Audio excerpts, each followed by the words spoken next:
ജീവൻ കൊടുത്ത് ഈ രാജ്യത്തെ ആകാശങ്ങളിലൂടെ പൈലറ്റാകി സ്വപ്നം കണ്ടു നടന്നിരുന്ന രാജീവ് ഗാന്ധി ഈ രാജ്യത്തിന്റെ പ്രധാനമന്ത്രിയായി അധികാരത്തിലേൽക്കുന്നു.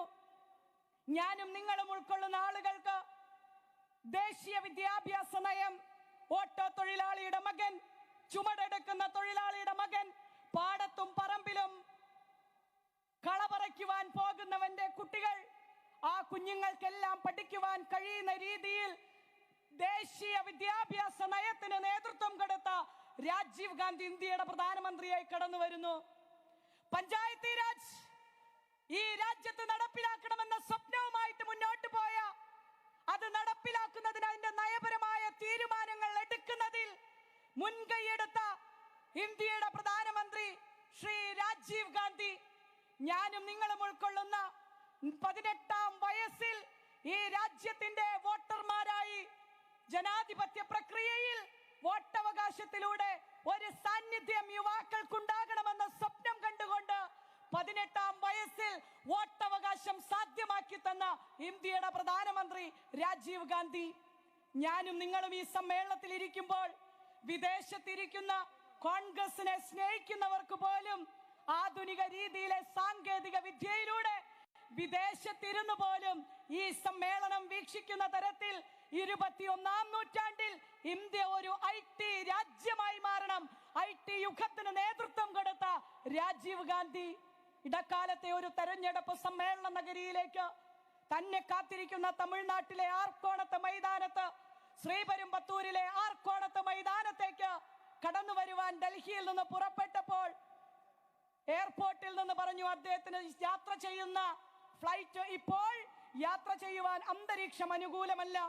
തന്റെ പ്രിയപ്പെട്ട പത്നിയായ സോണിയാഗാന്ധിയോട് പറഞ്ഞു, തന്നെ കാത്തിരിക്കുന്ന തമിഴ്നാട്ടിലെ ആർക്കോണത്ത് മൈതാനത്ത് തന്നെ കാത്തിരിക്കുന്ന തന്റെ കുടുംബാംഗങ്ങളെ എനിക്ക് കണ്ടേ പറ്റൂ. വീണ്ടും എയർപോർട്ടിലേക്ക് വിളിച്ചു. അന്തരീക്ഷം അനുകൂലമല്ല. വീണ്ടും രാജീവ് ഗാന്ധി കാത്തിരുന്നു. അന്തരീക്ഷം അനുകൂലമായപ്പോൾ തമിഴ്നാട്ടിലെ ശ്രീപെരുമ്പത്തൂരിലേക്ക് യാത്ര തിരിച്ചു.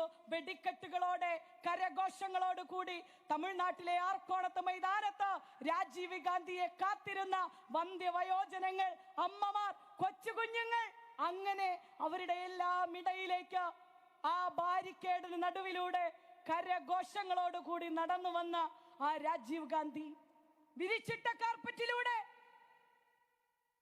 ഇരുവശങ്ങളിലായി കെട്ടിയിരിക്കുന്ന, മുള കൊണ്ട് കെട്ടിയിരിക്കുന്ന ബാരിക്കേഡിന് ഇരുവശത്തു നിന്നും രാജീവ് ഗാന്ധി ആ വിരിച്ചിട്ട കാർപ്പറ്റിലൂടെ നടന്നു വരുമ്പോൾ രാജീവ് ഗാന്ധി ഒന്ന് നീട്ടിപ്പിടിച്ച് കൈവീശുന്ന സമയം രാജീവ് ഗാന്ധിയുടെ വിരലുകളിൽ ഒന്ന് സ്പർശിക്കുവാൻ കഴിഞ്ഞിരുന്നുവെങ്കിൽ എന്ന് സ്വപ്നം കണ്ട ഇന്ത്യയുടെ യുവതുർക്കിയായിരുന്ന രാജീവ് ഗാന്ധിയെ കാണുന്നതിന്, സ്നേഹം പങ്കുവെക്കുന്നതിന് കാത്തിരുന്ന അമ്മമാർക്ക് നടുവിലൂടെ കാർപ്പറ്റിലൂടെ നടന്നു വരുമ്പോൾ ഒരു പെൺകുട്ടി എഴുന്നേറ്റ് നിൽക്കുന്നു. മെലിഞ്ഞ ഒരു പെൺകുട്ടി, തനു എന്ന് പറയുന്ന പെൺകുട്ടി, കയ്യിൽ കരുതിയിരുന്ന ചന്ദനമാലയുമായി എഴുന്നേറ്റ് നിൽക്കുന്നത് കണ്ടപ്പോൾ വനിതാ പോലീസ് അവരോട് പറഞ്ഞു, താങ്കൾ ഇരിക്കൂ. വനിതാ പോലീസ് ഇരിക്കാൻ ആവശ്യപ്പെടുന്നത് കണ്ടുകൊണ്ട് നടന്നു വന്ന രാജീവ് ഗാന്ധി ആ വനിതാ പോലീസിനോട് പറഞ്ഞു, അവരും എന്റെ സഹോദരിയാണ്. ചന്ദനമാലയണിയിച്ച് മാലയൂരി തൊട്ടടുത്ത കോൺഗ്രസ് പ്രവർത്തകന്റെ കൈകളിലേക്ക് കൊടുത്ത് രാജീവ് ജി ഒരടി നടക്കാൻ തുടങ്ങിയപ്പോൾ തന്റെ മാതാവ് സെക്യൂരിറ്റിക്കാരന് നിറകൈയും കൂപ്പുകൈയും മന്ദസ്മിതവും കൊടുത്ത പോലെ ആ തനു എന്ന് പറയുന്ന പെൺകുട്ടിക്ക് നിറകൂപ്പുകൈയും മന്ദസ്മിതവും തൂങ്ങി നടക്കാൻ തുടങ്ങിയ സമയം രാജീവ് ഗാന്ധിയുടെ പാദം തൊട്ട് വന്ദിക്കുന്ന വ്യാജേനെ തനു എന്ന് പറയുന്ന പെൺകുട്ടി കുമ്പിടുന്ന സമയം അരയിൽ സൂക്ഷിച്ച ബെൽറ്റ് ബോംബിനകത്ത് വിരലമർത്തി തനുവിന്റെ നടുഭാഗം ചിന്നിച്ചിതറി ഇരുവശത്തേക്ക് തെറിച്ചപ്പോൾ ഈ രാജ്യത്തിന് വേണ്ടി ഇനി ഈ രാജ്യത്ത് തീവ്രവാദ പ്രവർത്തനങ്ങൾക്ക് അവസരം കൊടുക്കുവാൻ കഴിയില്ലെന്ന ദീർഘമായിരിക്കുന്ന തീരുമാനമെടുത്ത രാജീവ് ജിയുടെ ശരീരവും ഛിന്ന ഭിന്നമായി പോയി. നിങ്ങളൊന്ന് ആലോചിച്ചു നോക്കൂ. തന്റെ അച്ഛനെ കാത്തിരിക്കുന്ന, ശ്രീപെരുമ്പത്തൂരിലെ സമ്മേളന നഗരിയിൽ പോയി തിരിച്ചു വരുന്ന, തന്റെ അച്ഛനെ കാത്തിരുന്ന പ്രിയങ്ക ഗാന്ധിയുടെയും രാഹുൽ ഗാന്ധിയുടെയും മുൻപിലേക്ക് ഒരു തുണിയിൽ പൊതിഞ്ഞ ശരീര കഷ്ണങ്ങളായി ആ രാജീവ് ജിയുടെ ശരീരഭാഗങ്ങൾ അവിടെ എത്തിച്ചു കൊടുത്തപ്പോൾ തന്റെ അച്ഛന്റെ നെറ്റിയിൽ അന്ത്യചുംബനം നൽകുവാൻ കഴിയാതെ പോയ രാഹുൽ ഗാന്ധി ഇന്നും തെരുവിലൂടെ നടക്കുന്നുണ്ട് എങ്കിൽ ഈ രാജ്യത്തിന്റെ ഐക്യവും അഖണ്ഡതയും മതേതരത്വവും കാത്തു സൂക്ഷിക്കുന്നതിനാണ്. നിങ്ങളൊന്ന് ആലോചിച്ചു നോക്കൂ.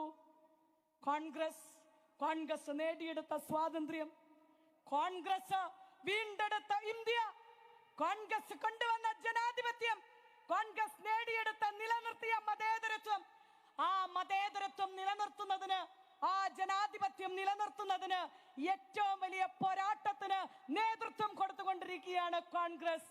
കേരളത്തിലേക്ക് AICCയുടെ പ്രസിഡന്റ് കടന്നു വരുമ്പോൾ, നിങ്ങളെ ഓരോരുത്തരെയും അഭിസംബോധന ചെയ്യുമ്പോൾ നമ്മൾ അദ്ദേഹത്തിന് കൊടുക്കാൻ പോകുന്ന വാക്ക്, ഈ രാജ്യം സംഘപരിവാർ ശക്തികളുടെ മുൻപിൽ മുട്ടുമടക്കുന്ന രാജ്യമല്ല ഇന്ത്യ രാജ്യം.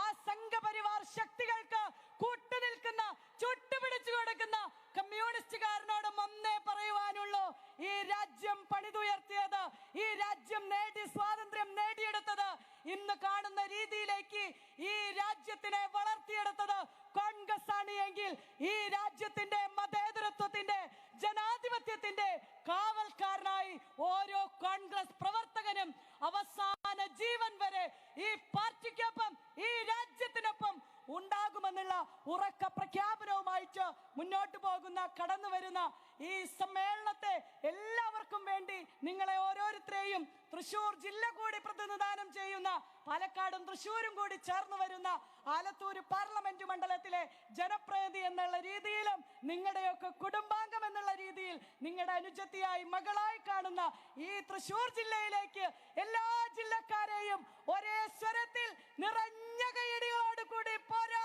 നിറഞ്ഞ കൈയടികളോട് കൂടി എല്ലാവരെയും സഹർഷം സ്വാഗതം ചെയ്തുകൊണ്ട് എന്റെ ആമുഖ ഭാഷണം നിർത്തുന്നു. നന്ദി, നമസ്കാരം. Jai Hind. National Congress, National Congress, National Congress. Okay, thank you. പ്രിയമുള്ളവരെ, ഇവിടെ നിൽക്കുന്ന നമ്മുടെ സഹപ്രവർത്തകന്മാർ അങ്ങനെ നിന്നാൽ പുറകെയുള്ള ഇരിക്കുന്നവർക്ക് കാണില്ല. പ്ലീസ് നിങ്ങൾ അവിടെ ഇരിക്കണം, അല്ലെങ്കിൽ സൈഡിൽ പാടി നിൽക്കണം. ഒരുപാട് പ്ലീസ് എല്ലാവരും ഈ പരിപാടി പങ്കെടുക്കാൻ എത്തിയവരാ. അവിടെ പുറകിൽ പ്ലീസ് ഒന്ന് അഡ്ജസ്റ്റ് ചെയ്യാം. പ്ലീസ് നമ്മുടെ എല്ലാവരും ആകാംക്ഷയോടെ കാത്തിരിക്കുന്ന ആരാധ്യനായ കോൺഗ്രസ് പ്രസിഡന്റ് മല്ലികാർജുൻ ഖാർഗെ രാമനിലയത്തിൽ നിന്നും ഈ സമ്മേളന വേദിയിലേക്ക് പുറപ്പെട്ടു കഴിഞ്ഞു. കോൺഗ്രസിന്റെ ചരിത്രത്തിൽ ഇതുപോലൊരു മഹാസമ്മേളനം